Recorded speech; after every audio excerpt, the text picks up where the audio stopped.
Hey everybody, ThriftyTheresa here. Thank you for your patience in me getting out my sales video. I'm never on time with these things. But this is the sales video for the first half of November, November 1st through the 15th. I have to say that sales haven't not been that great for the first half of the month. They may be picking up a little bit near the end of the month. I'm interested to see how the rest of the month pans out. So for the first half of the month, I sold 8 items. Let's go ahead and see what I sold. First item here is this little deer coaster plaque. It is small and looked to me as though it was used as a coaster. It had some coffee stains and stuff on it, which luckily I was able to clean off. But it has the nice wood frame and a little hanger that somebody could use to hang up as home decor. This sold for $8. Next item that sold is this wood slice art. It has a beautiful poem on it called The Legend of the Sand Dollar. The Legend of the Sand Dollar is a religious poem and shows some symbolism between the sand dollar and Bible stories. So, for example, it's got the 5 marks on it, which would be the 5 wounds that Jesus suffered on the cross. So, it's an interesting thing. This is from Seattle. It was sold at the world famous Yield Curiosity Shop down on the pier. Yep. So this is a nice little thing.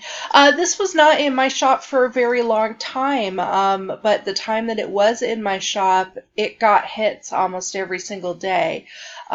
People are searching for the Legend of the Sand Dollar, so that must be something popular that's going around. Again, this sold for $14, which is pretty great. Next item that sold is this awesome Pat Benatar pin. This is something I picked up in that huge lot of pins a while ago.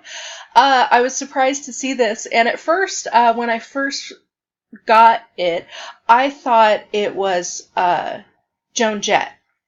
And it wasn't until I got around to listing it and editing the picture, I'm like, that's not Joan Jett. I think that's Pat Benatar. So I Googled and I was able to find the same photo, and it is Pat Benatar. So anyway, she's an awesome rocker chick. I love her. She sold for $8. Awesome vintage pin. Next item that sold is a set of Old Maid playing cards from Whitman. I don't believe these had a date on their cards, but they're definitely vintage. All of the cards were there, so the set was complete, except the Old Maid card was torn. It's got this big tear in it, and the rule card also was torn. Because the Old Maid card was torn, you wouldn't really be able to play the game.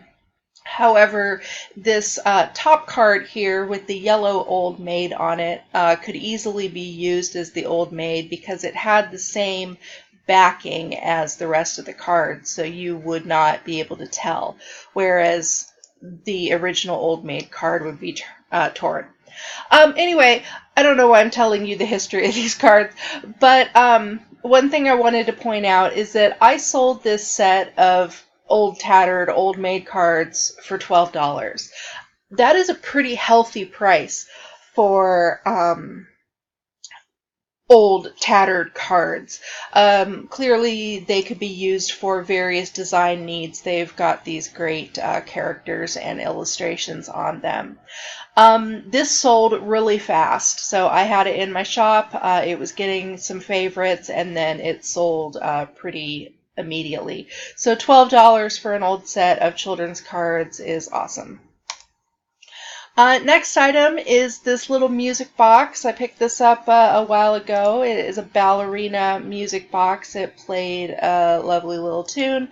This music box sold for $15.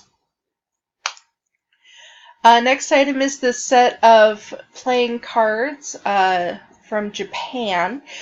Rather, they're made in Austria, but the cards are about Japan. It was a sealed set.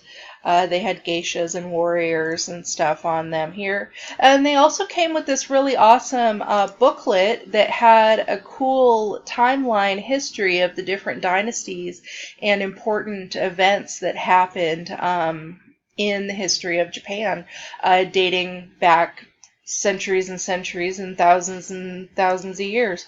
So a beautiful set of cards. This sold for $16. Next item that sold is another children's jewelry box. This again was another ballerina box. It was in beautiful condition. It was very clean. After the customer got this, she gave me immediate feedback saying how beautiful it was and that it was in better condition than she thought it was going to be, and that she had this music box as a child, so she was so excited to find it. Children's music boxes, that's a big thing that sells. I would think especially around Christmas, people get really nostalgic, especially if they're buying for their girlfriend or something. Anyway, this girl bought it for herself. This music box sold for $20 plus shipping. And lastly, the last item that I sold for the first half of November is this Cruel embroidery kit from Elsa Williams.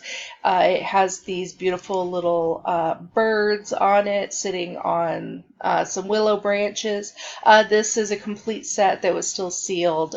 This sold for $20. So in total, with the 8 items, my profit after fees, after shipping, after all that stuff, my profit for the first half was $94.64, which is an average of $11.83 per item. So that's pretty good. The cheapest item I sold was $8, and the most expensive item I sold was $20. So I think that that's pretty good. And I'm excited to see how the rest of November goes. So I hope everybody is having a prosperous month. Happy sales, and enjoy Q4. See you later. Bye.